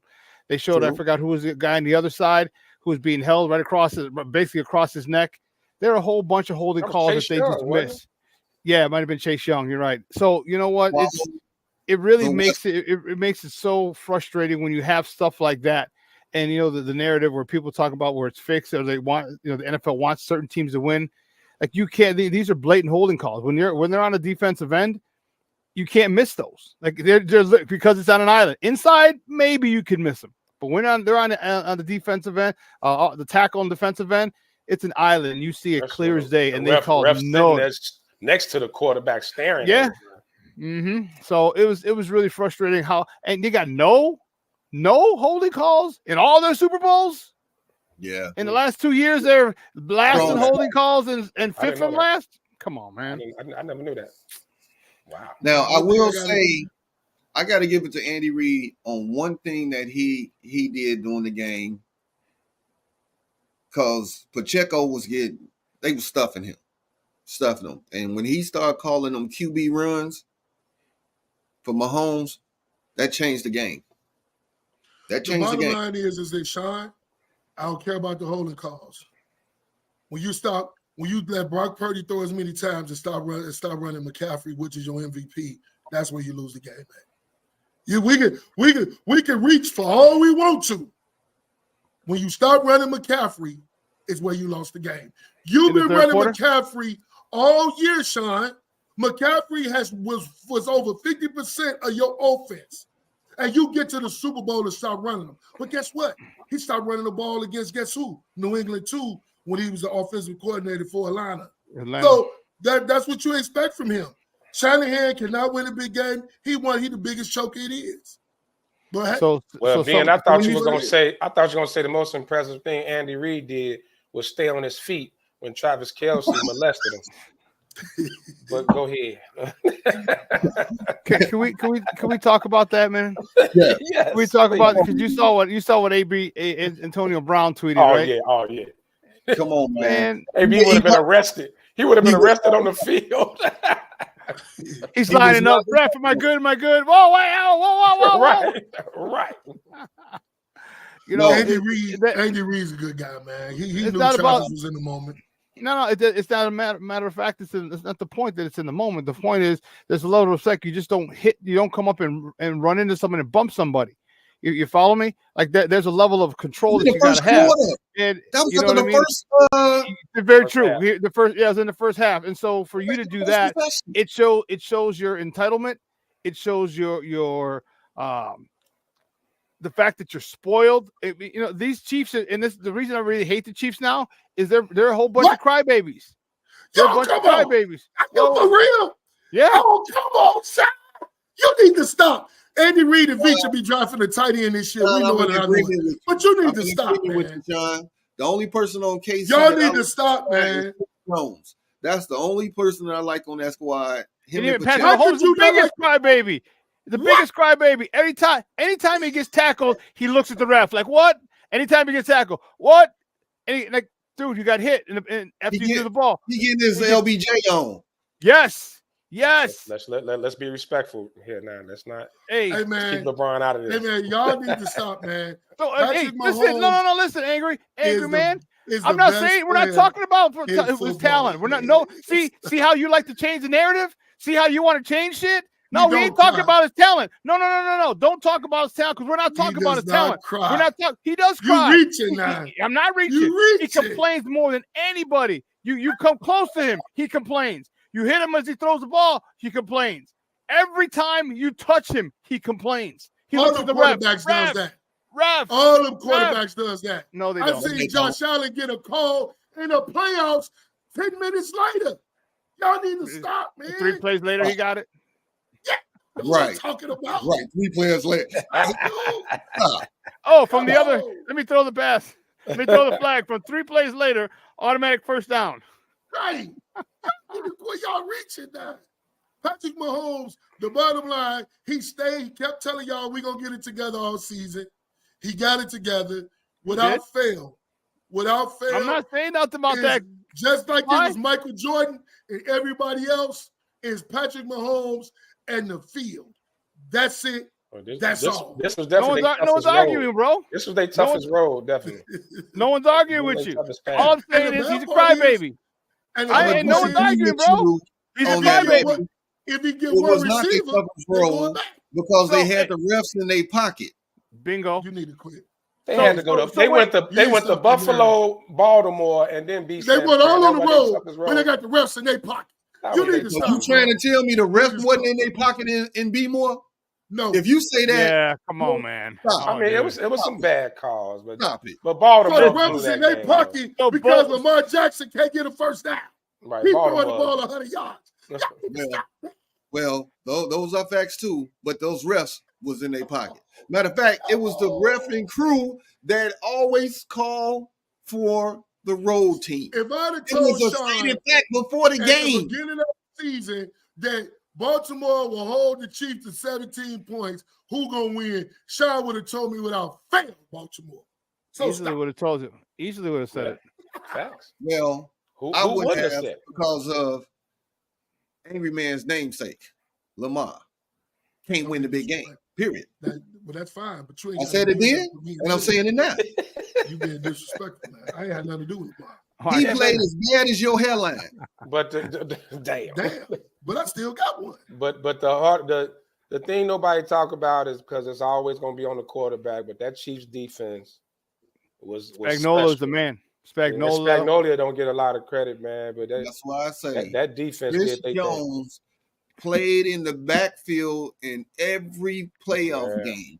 He should have had on the other team's jersey. He was back there so damn much. It's like he knew the calls or something, like especially that Baltimore game. He was on Lamar. God, they gonna tell Chris Jones like they tell anybody that they don't want to pay. Goodbye. Andy Reid will find a way to win as usual. Tell Chris Jones to pack his bags up along with his Super Bowl ring. Go to the Bears. Go wherever you want to go. Goodbye. Hey, come on. Rings, not rings. Rings. Well, I'm sorry, rings. Right. So the No, Bears, you know what? he's gonna take him. He's 30 years old, and I'll tell you what. Ryan Poles has not signed anyone over the age of 27. So because you can't give him a 3 or 4 year contract. He's gonna be 33, 34 at the end of that contract, and you're paying dead money to that dude? No. So there's the guy Espinoza, the guy out of Buffalo, who's I think I want to say he had 10 sacks. I want to say he had double-digit sacks last year. Ryan Poles still. Why wouldn't I trust Ryan? Why wouldn't I trust Ryan Poles? Is drafted very well over the last 2 years. This is what we got from last year. This is what we got. So you're trying to tell me don't trust this guy because he got his DJ Moore, he got his drafted Darnell Wright, drafted Tyreek Stevenson. Oh, we got the number 1 overall pick again. We got a 4th round pick. We got a 5th round pick. All that from one draft, and you don't think I should trust him? And if when he trades back again, and we end up getting a total of like 11 guys. This is 1, 2, 3, 4, 5, 6. That's 6 players right there. That's 6 players right there. We're going to get about 10 or 11 people total from the 2023 draft. I'll give you what's credit the most important position on the Poles in his drafting. Great trade. Great. I give him. He has shown some. I think that was a job drafting. When you do? Comes to free agency, though, this is where I put a question mark.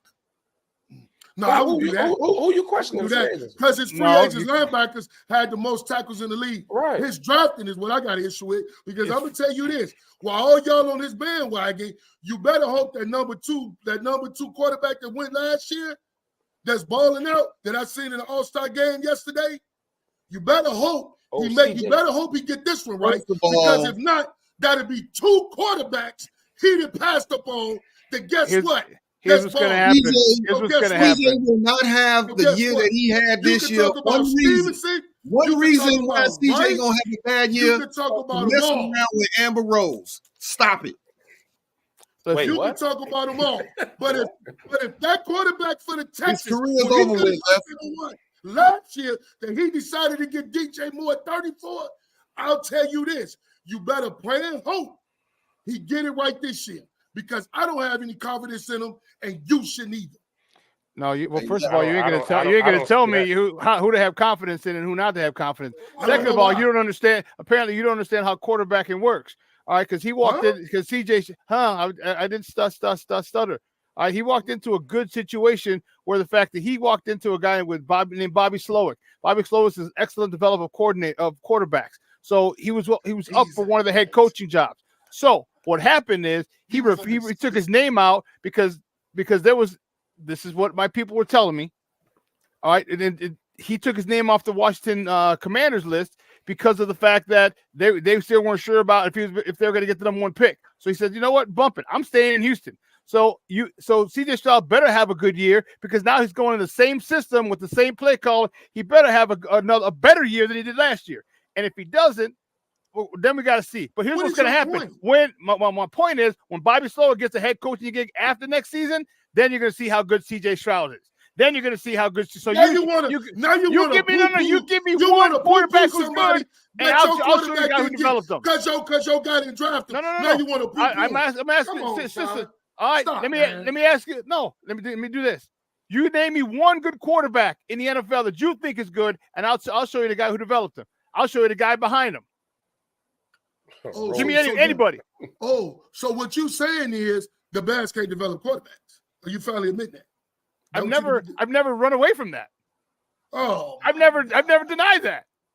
Justin Fields, please get out of Chicago and go to Tomlin, because that's what I need.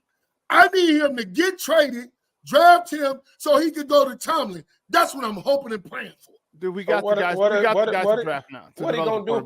What he gonna do in Pittsburgh? Who the coordinator? Now you over got there? the guy. How you gonna assume this guy's good? Because Kenny Pickett and Gino, they want to get rid of Gino. Pickett didn't gonna look all that great. Mason. Sorry, they want to get rid of Gino. Just give him an extension. What the hell are you talking about? Give him an extension. Are you kidding me?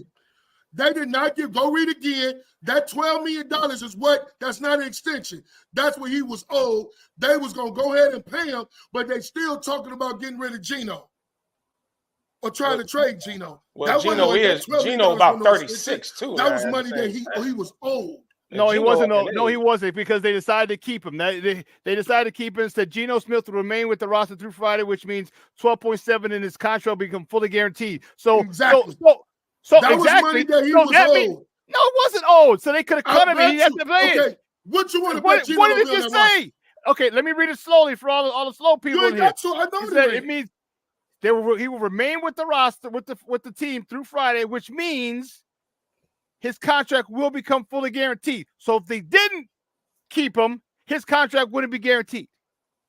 They're guaranteeing it because they want him. They're going to still try to trade him. They only gave him $2.7 million. They're going to get rid of him. Okay. They're going to get rid of him. So they're going to pay him to get rid of him. That makes no sense on the business standpoint. $12 million ain't hurting them. Well, I got rid of a coach. I wouldn't be surprised if they drafted someone maybe to sit behind Geno, but not to just come in. You know, he signed a 3-year, $105 million contract, right? Yeah, you do know that, right? Because Geno about what, 35? Most of that's gone already. Geno up in age. Yeah, most of that's gone already. What I'm trying to tell you is this: watch and see.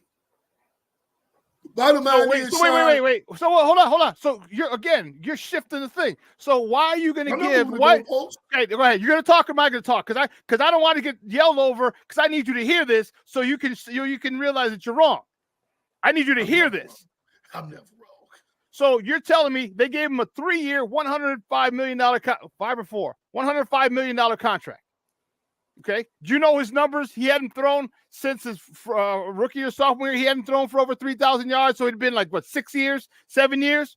So you mean to tell me that you're going to give this guy, a traveling veteran, $105 million because he wasn't developed by the quarterback coach? He wasn't developed by the offensive coordinator?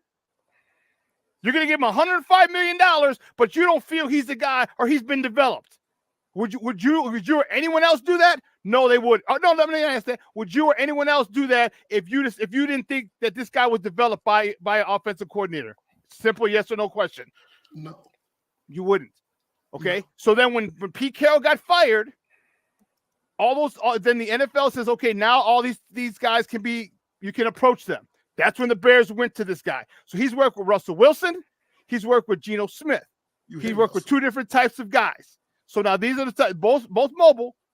So now this guy has proven you that he can get the best out of different quarterbacks.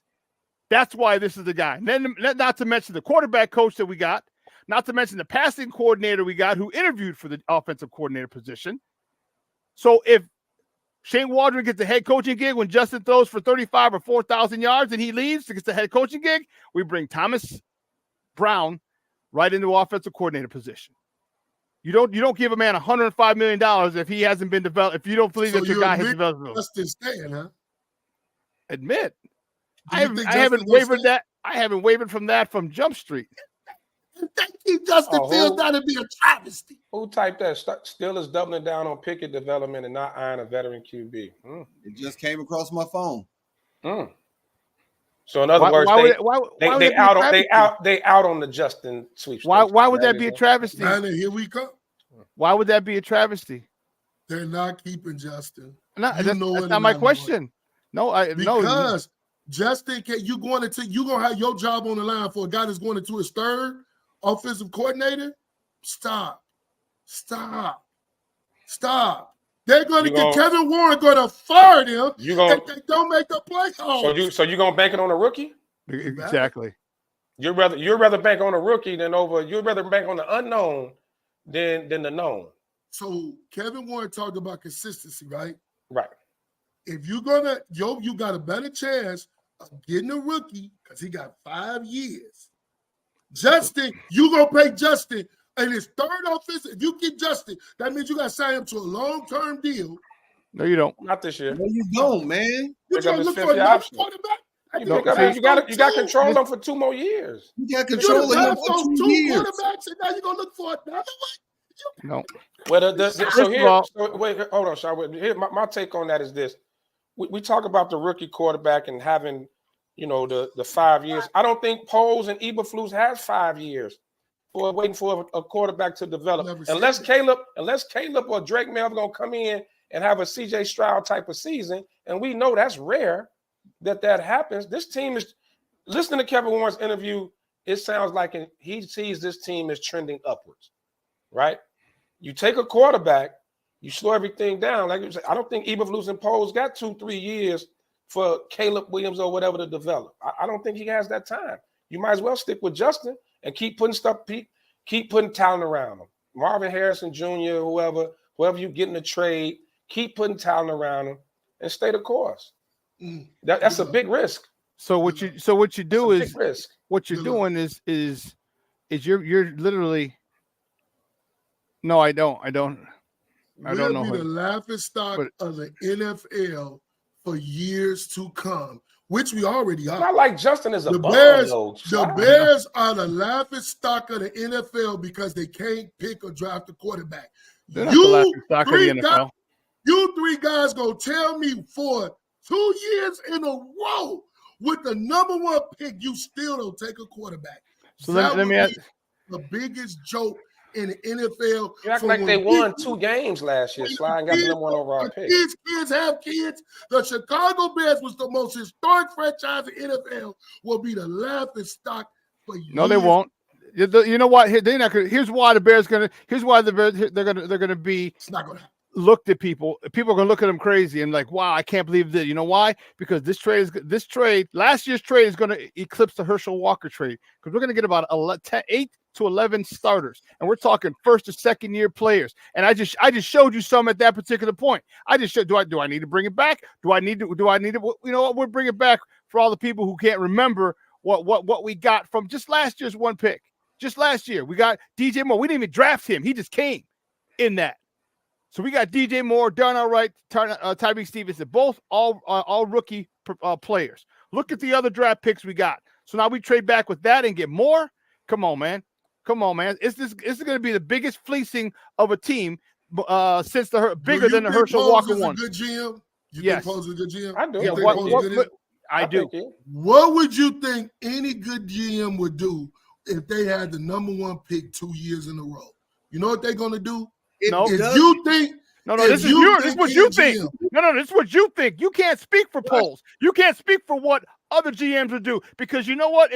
Let me ask you this. So what if? Are you telling me that Caleb Williams? And I'm assuming you're talking to Caleb Williams.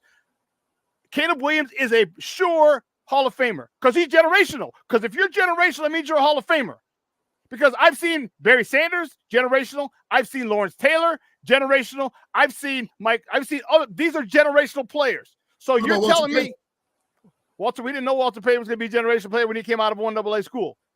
And I was 4 years old. He led the team. He was a kicker. I was 4 years old, bro. Nobody knew he was going to be what he was. I was 4 years old. You were still young when Taylor played too. So stop. With Lawrence Taylor? No. I was in high school. What's wrong with you? Man, y'all need to stop. So, man. but let me ask you this question. Stop, no. So you either put it out all on one, and you said because you asked the question earlier that we ignored, where you said what's the most important position? Okay. So what if? Is it possible that Caleb is a bust? Hell yeah, it's possible. No, angry man. Is it possible? No. Oh, okay. So now you're so you're saying he's a given. Come on, man. You can't say that because he hasn't thrown 1 pass in the NFL.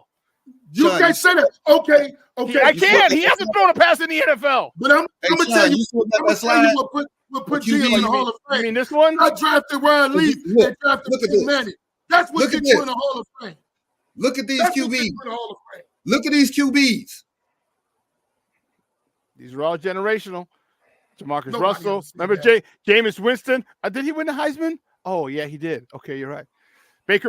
Baker Mayfield, same system that Caleb's coming out of in high school. Same head coach. Baker was generational. Nobody ever said DeMarcus was generational. Nobody ever said that my man number 11 for San Francisco. None of these quarterbacks they said was generational. So Slot. And what I want you to do, number 8, don't be disrespectful. Injuries hurt him. So don't keep him off there. Can't. So Slot, but Slot, going back to what you said Kevin Warren don't have patience. They need to make the playoffs. You're telling me you're willing to bank that on a rookie? You're gonna, yes. You know why? Because not drafting Ryan Leaf, who was a generational talent, and taking Peyton Manning, that make you a GM. That's what puts you in the Hall of Fame. And guess what? Poles better figure it out, because if you make the wrong choice, he damn sure getting fired. Guess what? He damn sure ain't going to Hall of Fame as a GM. But Sly, here's the difference when you bring up Ryan Leaf and the Peyton Manning thing.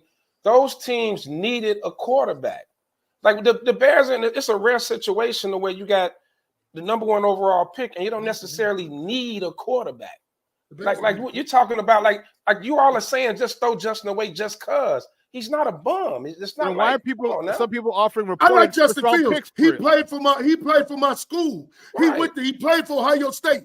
Tell me as much as you want to tell me what have Justin did to make you, without 100% of a doubt, say that he is the man.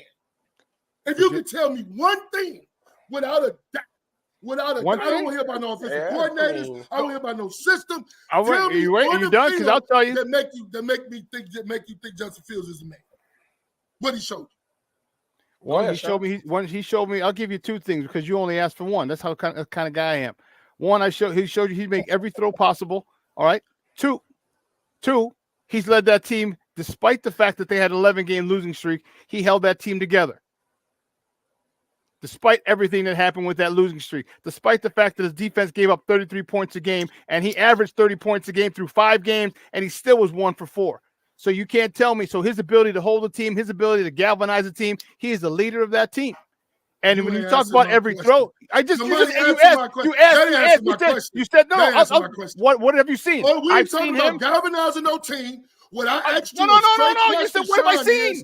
No. You asked me what I saw, and I'm telling you what I saw. What has he done on the field to show you $50 million he need to get paid? No one said $50 million. Now you're adding $50 million. It's not time to pay him. No one said $50 million. Of course, you're not going to answer the question. You know why you can't answer that question? Because I gave you a question. The man. That's why. I did tell you. I gave you 1. I said he made every throw possible that you can make in the NFL. Every throw possible. He missed wide receivers wide open. So stop. So Shine, hold on. So making every throw, that has nothing to do with missing receivers. It means your ability to make every throw. So let's reverse this question, Sly. What has Caleb shown you to say that he is the man? Notre Dame, Washington, Oregon. Notre Dame, Washington, Oregon. Now you want to pick and choose the game. Oh, boy, but you want to pick and choose one more Justin. The worst game was the Notre Dame game. Justin. But I'm sorry. So what up, House? So can Caleb run? Oklahoma, when they needed the first down. Oklahoma, he showed you, which was a different system. Oklahoma, he showed me he was the man there. Then when he transferred with his head coach over to USC, let me see. Lincoln Riley. They won how many Pac-12 titles? Lincoln Riley.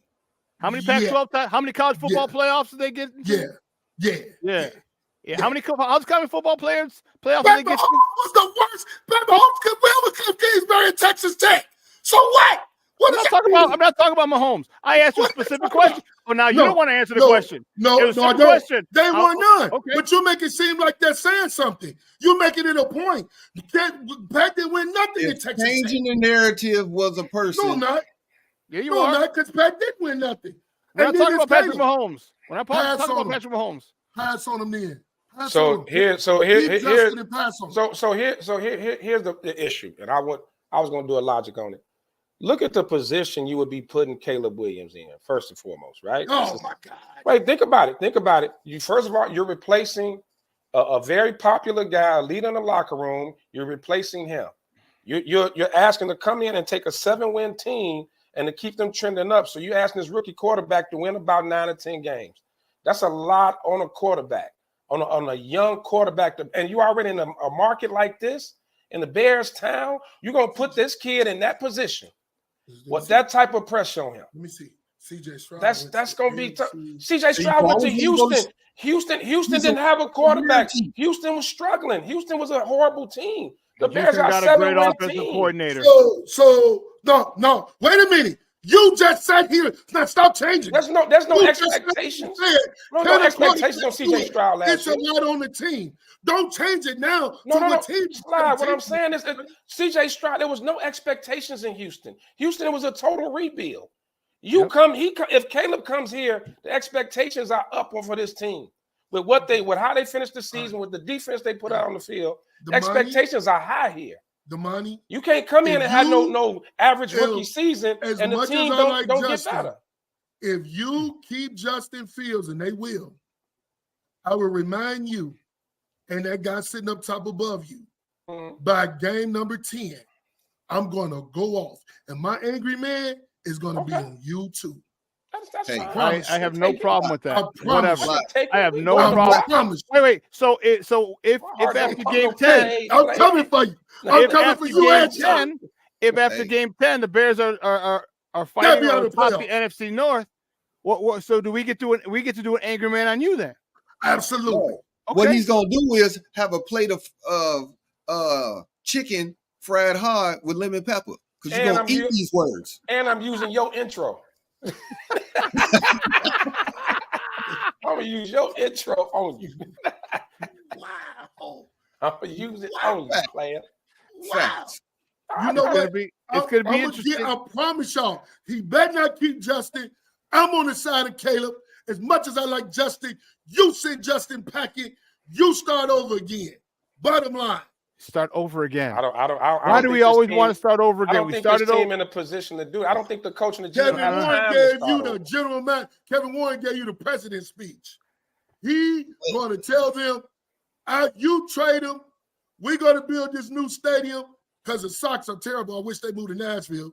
We're going to build this stadium over there on Clark and Roosevelt. This is what we're going to do. Listen here, man. I don't know why we always let him try to run our pressure up, because he read a couple of articles. This non-athletic do right. You're not running up. Look, at the end of the day, though, seriously, like it's good arguments for either way. It's an argument to take Caleb. It's an argument to keep Justin. It's an argument. I mean, it's either way. I think. At the end of the day, though, if you're talking about time frame, and you're talking about how much, like Eberflus didn't get an extension this year, 3 for him. Like, I think to give him a rookie quarterback and say keep this team trending up with a rookie quarterback. Now, another thing they could do, they could sign a veteran. Like, Raiders finna release Garoppolo, whether we like him or not. Garoppolo does win. He has a winning record as a veteran quarterback. Yeah. Like that, so you can take a bridge quarterback if you want to do that. If you come, but I wouldn't want to put that all on a rookie. Whether Caleb is generational or however you feel about him, that's a lot on a rookie to come in and replace a leader in the locker room. The city loves Justin. You heard that Atlanta game, them chants. If Caleb come in here and look like shit right away, he ain't got no time. He's not gonna have a regular rookie clock that people are going to start calling him a bust. Well, hold on. Let me build off of that. Look, if you're Caleb's people, all right, you guys got kids, all right, and you're a parent, and you're sitting with your child, and you're saying, what are they doing to Justin over there in Chicago? He said they some people like him, some people are vilifying him. Listen. They might do that to you if you have a couple of bad games. They might do. You don't think? So you don't. So wait a minute. What about Trubisky? Did this fan base turn on Trubisky? Trubisky sucks. Yes or no? They should have. I didn't ask you whether they should have or not. I asked you a simple question. Did they turn on him or not? Quick. Yes. And guess what? Did half or? You think I say no. So the half I've already turned on him. So imagine if you play like this system, see, half of this fan base So now, has half of this fan base turned on Justin? Are people calling him a bum? Or keep people calling him a bust? People say he can't read. Are they doing that? Yes or no? You got people that are They doing are. it. So now, if you and your kid with parents, you're like, look at this crazy shit over here, and you have a bad. What if you have a bad season? What if your left tackle goes down and all of a sudden you don't have good left tackle? Yeah, it's a lot of what ifs. No, but you know what you do? You go off of history. You go off of history. They turn on Trubisky. They turn on Fields. Guess what? Guess what's gonna happen when you go there? Oh, you say keep Fields? What's your point? No. My point is this. Run him away. I'll tell you my point. Don't have him do it, but keep Fields. I'll tell you my point. The point is this: if I'm him, I say, you know what? I have no intention of signing with you. Okay, to the Bears, and that makes our job easier. And now maybe you don't want Fields. Okay, but it gives the Bears a chance, because I'll tell you what makes a lot of sense. You just go draft Drake May, who they 1A and 1B to me. So I'm gonna take May. But I'll tell you what makes a lot of sense, and here's why. He has to go to, and I've said it. A lot of people, I've said it so much, people think I'm crazy, and I'm not. He has to go to Washington. And here's why. That franchise is in turmoil. They got the Daniel Snyder stench on it from his time there. Okay?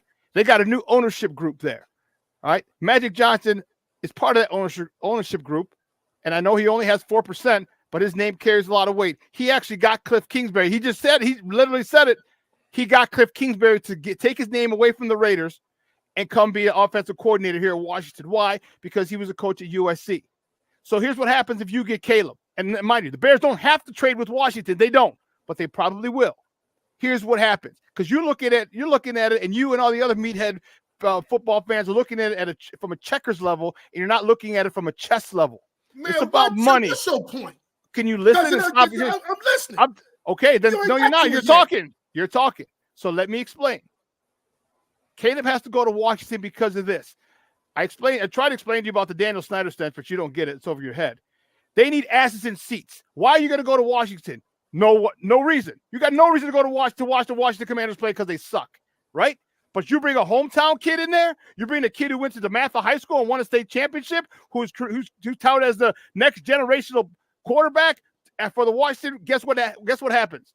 Season ticket sales go through the roof. Guess what happens? Jersey sales go through the roof. That's exactly what it is. Yes, sir. What I say last week, the story is already written. It writes itself. It writes itself. God forbid he beats the Cowboys or the Giants or anybody at home. He don't want to play quarterback for the most historic franchise. The NFL has already written this story, bro. It's the most historic franchise. It is. What happened? You're right. You don't tell me so what? No, Sly, you're absolutely right. But look at it like this: in Washington, now he has a true rookie clock. Right? They can be patient. He don't have to come in, lighten up the league right away. He comes here, the pressure is on right away. First of all, we don't want to hear about no rookie mistakes. You better come in. Take Drake.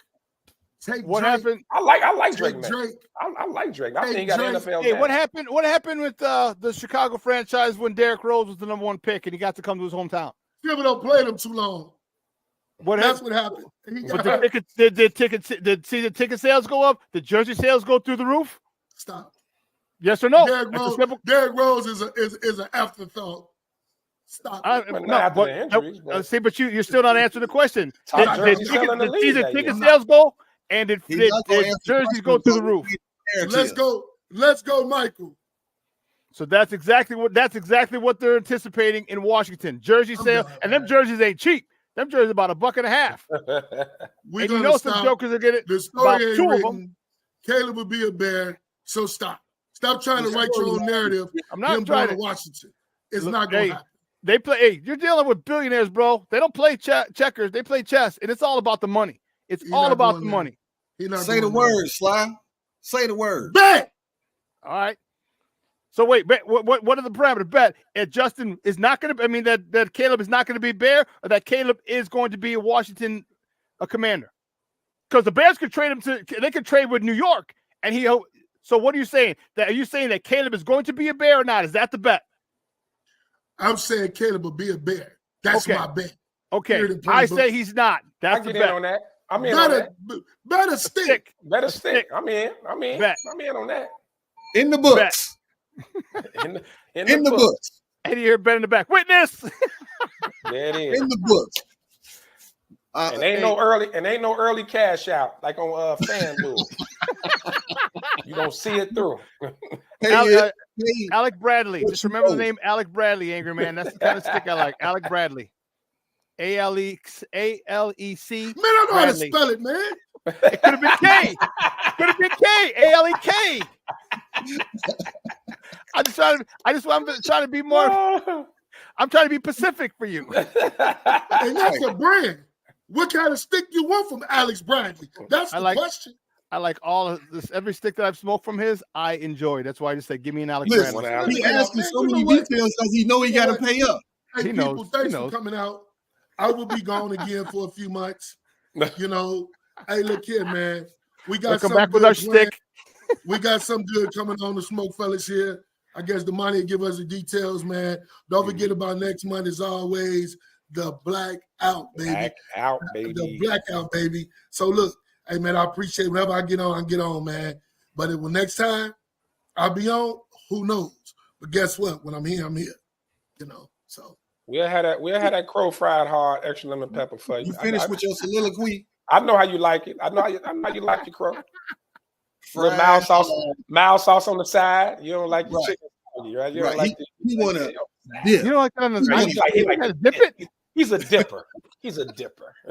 He's a dipper. I'm gonna get y'all when they drive. When they drive,